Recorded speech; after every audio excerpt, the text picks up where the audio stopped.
శ్రీమాత్రే నమ. జయ గురు దత్తాత్రేయ నమ.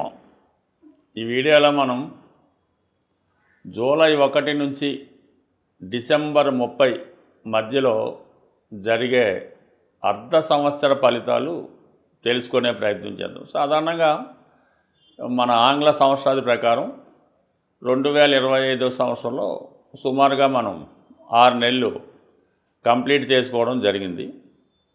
సరే, ఈ మొదటి 6 నెలల్లో కొద్దిమందికి బాగున్నప్పటికీ మరికొద్దిమందికి ఇబ్బందులు, అంటే ముఖ్యంగా ఈ 6 నెలల్లో మొదటి 6 నెలల్లోనే మనకి శని భగవానుడు మారడం జరిగింది. అలాగే గురుగ్రహం కూడా మారడం జరిగింది. అలాగే రాహు కేతువు కూడా ఈ మొదటి 6 నెలల్లో మారడం వల్ల కొంతమందికి అనుకూలంగాను మరికొంతమందికి ప్రతికూలంగాను రావడం జరిగింది. అయితే ఈ ద్వితీయార్థంలో అంటే సెకండ్ హాఫ్ జూలై నుంచి డిసెంబర్ మధ్యలో మేజర్ గ్రహాలైనటువంటి శని, గురువు, రాహువు, కేతువు పెద్దగా వీటి మీద మార్పులే ఉండే అవకాశం లేదు. యాస్టీజ్గా ఈ గ్రహాలన్నీ కూడా అదే పొజిషన్లో డిసెంబర్ 31 వరకు ఉండడం జరుగుతూ ఉంటుంది. అయితే ముఖ్యమైనటువంటి గ్రహాలు శని భగవానుడు, గురుగ్రహం వక్రగమనం పొందడం జరుగుతుంది.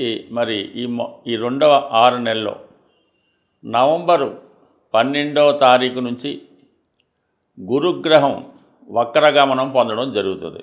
ఎప్పటిదాకా? మార్చి 11 వరకు కూడా ఈ గురుగ్రహం, అంటే మనకి ఈ అర్ధ సంవత్సరంలో ఈ నవంబర్ 12 నుంచి సుమారు ఒక 50 రోజులు గురువు వక్రించే ఉంటాడు. దాని తర్వాత కూడా కొన్నాళ్ళు వక్రగమనం, అది నెక్స్ట్ వీడియోలో తెలుసుకుందాం. అలాగే అక్టోబరు 13వ తారీఖు నుంచి శనిగ్రహం వక్రగమనం పొందడం జరుగుతుంది. జనవరి 20 వరకు, అంటే ఇంచుమించుగా ఈ అక్టోబర్ 13, నవంబరు, డిసెంబర్ మొత్తం శనిగ్రహం మనకి మీనరాశి అందే వక్రగమనం పొందడం జరుగుతుంది. అంటే ఈ వక్రగమనం పొందడం వల్ల కొంతమందికి అనుకూలంగాను మరికొంతమందికి ప్రతికూలంగాను మారడం జరుగుతుంటుంది. అంటే వక్రించిన గ్రహం ఏం చేస్తుందంటే తను ఉన్న స్థానం నుంచి 12వ స్థానాన్ని కూడా వీక్షించడం, అంటే అక్కడ ఫలితం కూడా ఇవ్వడం జరుగుతుంది. ఆ విధంగానే దృష్టి కూడా మరి ఈ 3 భావాల మీద, అంటే శనికి ఉన్నటువంటి 3, 10 భావాలతో పాటు 7వ భావం యొక్క దృష్టి కూడా మారడం జరుగుతూ ఉంటుంది. అంటే డబల్ యాక్టింగ్ చేయడం జరుగుతూ ఉంటుంది. అలాగే గురుగ్రహం కూడా మనకి నవంబర్ 12 నుంచి వక్రగమనం పొందడం వల్ల ఇంచుమించుగా మళ్ళా బ్యాక్ వచ్చి ఫలితం ఇచ్చినట్టు కనబడుతుంటుంది. అయితే ఈ వక్రించిన గ్రహాలు ప్రధానంగా ఏం చేస్తాయంటే, మనం ఒక మొదటి 6 నెలలు చేసిన ప్రయత్నాల్లో ఏమైనా విఫలమై ఉంటే ఈ గురువు వక్రించినప్పుడు మళ్ళీ ఇంకొకసారి ప్రయత్నం చేయమని ఆ గురుగ్రహం మనకి చెప్తూ ఉంటుంది. మనం ఏదో వివాహం కొరకో, ఉద్యోగం కొరకో, ఏదైనా ధనం కొరకో, సంతానం కొరకో ప్రయత్నం చేసి ఉంటాం. ఈ సమయంలో అంటే మంచుమించు జనవరి నుంచి అనుకొని మనకి నవంబర్ 11 వరకు ఏ ప్రయత్నం చేసినా విఫలమైంది. కాబట్టి గురువు వక్రించిన తర్వాత ఏంటంటే మళ్ళీ ఇంకొకసారి మనం ప్రయత్నం చేస్తే ఆ ప్రయత్నం నెరవేరే అవకాశం ఉంది. అంటే సాధారణంగా ఎవరి జన్మజాతకంలో గురువు వక్రగమనంలో ఉంటాడో వాళ్ళకి పనులన్నీ కూడా గురువు వక్రించి ఉన్నప్పుడు మాత్రమే జరుగుతుంటాయి. అంటే గోచార రీత్యా గురువు వక్రించి మీ జన్మజాతకంలో గురువు వక్రించి ఉంటే కంపల్సరిగా ఈ గురువు వక్రించినప్పుడు మీరు ఏ పని తలపెట్టినా అవ్వడం జరుగుతూ ఉంటుంది. కాని వారు కూడా ఇంకొకసారి ప్రయత్నం చేస్తే ఫలితం దక్కుతుంది. అప్పటికి కూడా అవ్వకపోతే దాన్ని కంప్లీట్గా వదిలివేయచ్చు. శని భగవానుడు కూడా మనకి అక్టోబర్ 13 నుంచి వక్రగమనం పొందడం జరుగుతుంది. శని ఉద్యోగకారకుడు కాబట్టి మరి గతంలో ఉద్యోగ ప్రయత్నం చేసి ఫెయిల్ అయినా, లేదా మనకి ఉద్యోగం పోగొట్టుకున్నా తిరిగి సంపాదించడానికి ఈ శని భగవానుడు మీకు అనుకూలిస్తాడు. అలాగే మీ జన్మజాతకంలో శని భగవానుడు వక్రించుంటే గోచార రీత్యా శని వక్రించినప్పుడు మీకు సాధారణంగా శుభ ఫలితాలు రావడం జరుగుతూ ఉంటుంది. అందుకనే చాలామంది గురుబలం పెరగాలన్నా, శని బలం కావాలన్నా వారి జన్మజాతక ప్రకారం వక్రించిన టైం కొరకు ఎదురు చూస్తుంటారు. కామన్గా ఆ వక్రించినటువంటి సమయంలో చాలా వరకు వారి పనులు కూడా సక్సెస్ అవ్వడం జరుగుతుంటుంది. ఇది కొంత అనుభవం బట్టి అది ఉంటుంది. కాబట్టి మనం ఉపయోగించుకున్న దాన్ని బట్టి ఆ ఫలితం ఉంటుంది. కాబట్టి కొన్ని ముఖ్యమైన ఫలితాలు రేపు 6 నెలల్లో ఏ ఏ రాశికి ఏ విధంగా జరుగుతుంది అన్న విషయాన్ని తెలుసుకునే ప్రయత్నం చేద్దాం ఈ వీడియోలో. కన్యా రాశి వారికి జూలై 1 నుంచి డిసెంబర్ 31 మధ్యలో జరగబోయే అర్ధ సంవత్సర ఫలితాలు ఒకసారి రివైండ్ చేసుకునే ప్రయత్నం చేద్దాం. ముఖ్యంగా ఈ రాశి వారికి మన శని గ్రహం ప్రస్తుతం 7వ స్థానంలో సంచరించడం జరుగుతూ ఉంది. ఇది ఎక్కువగా వీళ్ళకి ఏమవుతుందంటే వివాహానికి సంబంధించిన ప్రయత్నాలు చాలా వరకు ఆటంకపడడం జరుగుతూ ఉంటుంది. దగ్గరగా రావడం, ఏదో కారణం వల్ల వాయిదా పడడం, ఇవి జరుగుతూ ఉంటాయి. సాధారణంగా కన్యా రాశి వారికి అబ్బాయిలకైనా అమ్మాయికైనా వివాహం కుదరడం అన్నది చాలా ఇబ్బందితో కూడుకున్నటువంటి పరిస్థితి. ఎందుకంటే వీళ్ళకి 7వ స్థానం 12వ స్థానం అయిందన్నమాట. మేషం నుంచి లెక్కెట్టుకుంటే మీనం అన్నది సహజ వ్యయస్థానం. ఈ వ్యయస్థానం వీళ్ళకి 7వ స్థానం అవటం వల్ల చాలా వరకు వివాహాలు ఆలస్యం అవడంతో పాటు కొంతమందికి అంటే వివాహం తొందరగా అయితే ఏదో కారణం వల్ల డిఫరెన్సులు, విడిపోవడాలు, వేరే కనెక్షన్లు, ఎందుకంటే అది దిశోభారాశి అవుతుంది మీనం. ఈ విధంగా తొందరగా పెళ్ళైన వాళ్ళకి ఈ విధమైన అఫైర్ల వల్ల చికాకులు, విడిపోవడాలు జరుగుతూ ఉంటాయి. లేట్ అయ్యే వాళ్ళకి అసలు ఏమీ లేకుండా ఇబ్బంది పడుతుంటారు. అటువంటి వారికి ఇంచుమించుగా మనకి అక్టోబర్ 13వ తారీఖున, అంటే ఎలాగా 6 నెలలు అక్కడి నుంచి 3 నెలలు అనుకుందాం, అక్టోబర్ 13న శని భగవానుడు వక్రించి ఫలితం ఇవ్వబోతున్నాడు. అంటే సప్తమంలో ఉన్నటువంటి తన యొక్క స్థితిని కొద్దిగా రిలాక్సేషన్ ఇచ్చి 6వ భావం మీద ఎక్కువ దృష్టి పెడతాడు. ఎందుకంటే గతంలో జరిగిపోయినటువంటి 2.5 సంవత్సరాల్లో మీకు ఏదైనా ఒక ఫలితం ఆశించి అవి బెంగపడిన ఉన్నా ఇవ్వలేకపోయినా ఈ సమయంలో మీరు మళ్ళీ ఒక ప్రయత్నం చేస్తే, అంటే వివాహం 7వ భావం కాబట్టి వివాహం, భార్యాభర్తల మధ్య గొడవలు, 6వ స్థానం ఏమన్నది వృత్తి స్థానం, సర్వీసు, మీరు పనిచేసే చోటు మీకే వర్తిస్తుంది. మీ కింద ఎవరైనా వర్క్ చేస్తుంటే మీ స్టాఫ్ ఎవరైనా వ్యక్తిగత స్టాఫ్ ఉంటే అది కూడా 6వ స్థానంలోకి రావడం జరుగుతూ ఉంటుంది.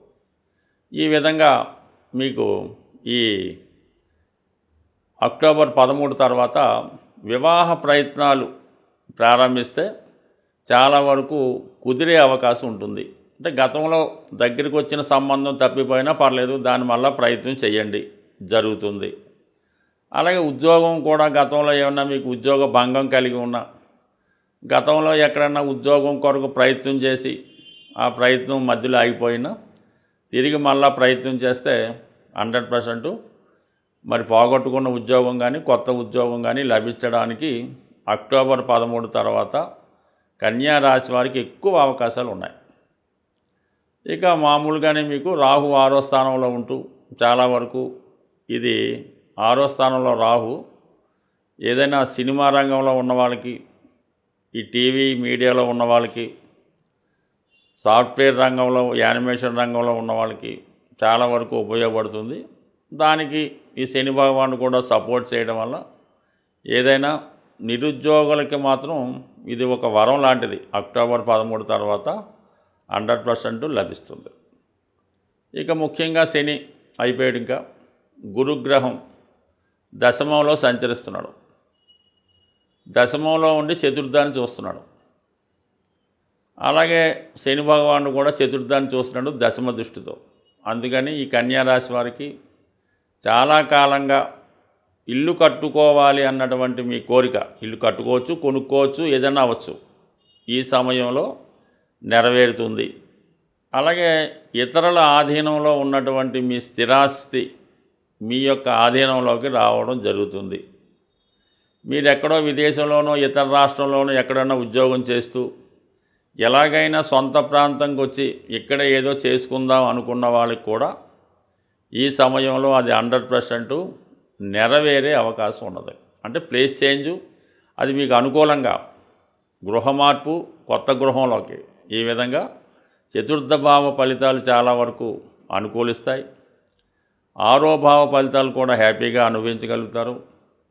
ఇక నవంబర్ 12 తర్వాత ఈ గురుగ్రహం కూడా వక్రగమనం పొందడం వల్ల 9వ స్థానంలోకి వచ్చిన ఫలితం దక్కుతుంది. 9వ స్థానం అన్నది ఏంటంటే ఒక విధంగా మన పుణ్యం, అంటే మంచి కార్యక్రమాలు చేస్తున్నప్పుడు మన యొక్క 9వ స్థానం అన్నది యాక్టివేట్ అవుతూ ఉంటుంది. అందులో జమ అవుతుంటాయి అన్నమాట మీ పుణ్య కార్యక్రమాలన్నీ కూడా. అవి అవసరం వచ్చినప్పుడు ఉపయోగపడుతుంటాయి, మళ్ళీ నెక్స్ట్ జన్మకు కూడా ట్రాన్స్ఫర్ అవుతూ ఉంటాయి. ఈ విధంగా అయితే 5వ భావం అన్నదంటే 5వ భావంలో మనం గత జన్మలో ఏం చేసాం, ఎంత పుణ్యం చేసాం, అది ఈ జన్మలో మనకి ఎంతవరకు కలిసి వస్తుంది అన్నది ఈ 5వ భావంలో ఉన్న గ్రహాలను బట్టి మనకు తెలుస్తూ ఉంటుంది. ఇప్పుడు ఈ నవంబర్ 12 తర్వాత ఈ గురువు 9లోకి వచ్చి పంచమాన్ని వీక్షించడం వల్ల గత జన్మ పుణ్య ఫలితం ఈ జన్మలో పొందుతారు. అంటే సంతానం యొక్క అభివృద్ధి, వృత్తిలో టాలెంట్ పెరగడం, అలాగే మీకు ఒక గౌరవప్రదమైనటువంటి హోదా లభించడం జరుగుతుంది. ముఖ్యంగా ఈ గ్రహాల స్థితిని గమనించినప్పుడు ప్రతి రాశి వారికి కూడా ఈ రాబోయే 6 నెలలో అంటే ప్రధాన గ్రహాలైనటువంటి శని భగవానుడు మీనరాశిలో ఉండడం, మరి రాహు కుంభరాశిలో ఉండడం, కేతువు సింహరాశిలో ఉండడం, అంటే పాపగ్రహాలు ఏ రాశుల్లో ఉంటాయో ఆ రాశులకి సంబంధించినటువంటి పరిహారం చేసుకుంటే మనకి ఆ గ్రహాలు యోగిస్తాయి. శుభగ్రహాలు మనం పెద్దగా ఏం పరిహారం చేయక్కర్లేదు, అవి ఆటోమేటిక్గా యాక్టివేట్ అవ్వడం జరుగుతూ ఉంటుంది. శుభగ్రహాలు ఇచ్చే ఫలితాన్ని పాపగ్రహాలు అడ్డుకుంటాయి కాబట్టి మనం ఈ పాపగ్రహాలకి పరిహారం చేయవలసి ఉంటుంది. అదే ముఖ్యంగా ఎక్కువగా ఈ శని గురువు ఈ 2 గ్రహాలు ప్రధానంగా ఈ రాబోయే 6 నెలల్లో ప్రతి ఒక్కళ్ళ జాతకం మీద ప్రభావం చూపుతుంది. ఎందుకంటే వక్రించిన గ్రహం తన బలాన్ని విశేషంగా పెంచుకుంటుంటుంది అన్నమాట. ఆ కారణం వల్ల సహజ భాగ్య రాజ్యాధిపతులైనటువంటి ఈ 2 గ్రహాలు అంటే మనకి ఒక లక్ష్మీనారాయణ యోగం ఏర్పడినట్టు ఈ 2 గ్రహాలు మనకి ప్రభావం చూపుతూ ఉంటాయి. ఈ సమయంలో మీరు ఏం చేయాలంటే కళ్యాణం చేయించవలసి ఉంటుంది. అంటే ఎవరికి చేయించాలి? వెంకటేశ్వర స్వామి కళ్యాణం చేయించడం వల్ల కంప్లీట్గా మీకు శుభం జరిగే అవకాశం ఉంది. సో ఏదైనా ఈ రాబోయే మనకి ఈ 6 నెలల్లో మరి కార్తీక మాసంలో కానీ శ్రావణ మాసంలో కానీ మీరు ఏదైనా దేవస్థానంలో సామూహికంగా వెంకటేశ్వర స్వామి కళ్యాణంలో పాల్గొంటే చాలా మంచి ఫలితం రావడం జరుగుతూ ఉంటుంది. అన్ని గ్రహాలకి ఆదిదైవంగా ఉన్నటువంటి పరమేశ్వరుడు శివుడు. వీలున్న వాళ్ళు ఏదైనా ఒక పంచారామాలు కానీ ఇటువంటి శివుని యొక్క ముఖ్యమైన క్షేత్రాలు ఒక్కసారి దర్శించడం మంచిది. అంటే ఏ ప్రాంతంలో ఉన్నవాళ్ళు ఆ ప్రాంతంలో ఉన్నటువంటి దేవాలయంలో చేయడం వల్లే ఎక్కువ ఫలితం రావడం జరుగుతూ ఉంటుంది. సుమారుగా మనకి ఈస్ట్ గోదావరిలో ఈ ద్రాక్షారం చుట్టుపక్కల ప్రతి నక్షత్రానికి సంబంధించినటువంటి ఒక దేవాలయం ఉన్నది. ప్రతి నక్షత్రానికి ఒక దేవాలయం ఆ చుట్టుపక్కల ఊళ్ళో ఉండడం జరుగుతూ ఉంటుంది. ఆ విషయాన్ని మనకి ద్రాక్షారామం దేవాలయంలో డిస్ప్లే చేయడం కూడా జరుగుతూ ఉంటుంది. ఏ నక్షత్రం వారు ఆ నక్షత్ర దేవాలయాన్ని సందర్శించడం వల్ల వారి యొక్క దోషం కూడా పరిహారం అవుతుంటుంది. అవకాశం ఉన్నవాళ్ళు ఒక్కసారి మీరు ప్రయత్నం చేయండి. లేదు జన్మాంతరంగా మనకు బాగుండాలి, మన వంశం బాగుండాలంటే ఆ 27 నక్షత్రాలకి సంబంధించినటువంటి 27 దేవాలయాలు కూడా ఒకసారి మీరు ఒక నెలలోనో సంవత్సరంలోనో దర్శించడం వల్ల చాలా మంచి ఫలితం రావడం జరుగుతూ ఉంటుంది. సో ఇది మనం కష్టపడి సాధించవలసిన ఫలితాలు. సూక్ష్మంలో మోక్షం రావాలి, చిన్న ప్రయత్నంతో విఘ్నేశ్వరులాగా మొత్తం ఫలితం రావాలనుకుంటే గోసేవను మించింది లేదు. మరి ఏదైనా గోసేవ అంటే ఆవుకి 2 అరటిపళ్ళు ఒక బెల్లం ముక్క పెట్టడం అయితే కాదు. కంప్లీట్గా మీకు ఓపిక ఉంటే ఏదో ఒక రోజు ఆ గోశాలని శుభ్రంగా తుడిసి అక్కడ ఉన్నటువంటి ఈ ఆవు పేడ ఇవన్నీ కూడా శుభ్రం చేసి ఆవుకి మంచి వాతావరణం వచ్చేలా పెట్టడం, తర్వాత ఆవుకి శుభ్రంగా స్నానం చేయించి, తర్వాత ఆవుకి తగు విధంగా సేవ చేసి పసుపు కుంకాలు అలంకరించడం వల్ల కనీసం ఒక దానికన్నా చేసుకుంటూ ఈ సేవ కన్నా మీరు ఆ గోశాలను శుభ్రం చేయడం వల్ల వచ్చే సేవ చాలా అఖండం. మీరు చాలా ఆర్థిక ఇబ్బందుల్లో ఉన్నారు, అసలు ఏ దారి లేదు అనుకున్న వాళ్ళు ఒకసారి పవిత్రంగా నిర్వహిస్తున్నటువంటి గోశాల సందర్శించి అక్కడ ఒకసారి ఒక రోజంతా సేవ చేసి శుభ్రం చేయండి. 100% మర్నాడు నుంచి మీ ఆర్థిక పరిస్థితి ఏ విధంగా మార్పు వస్తుందో చూడండి.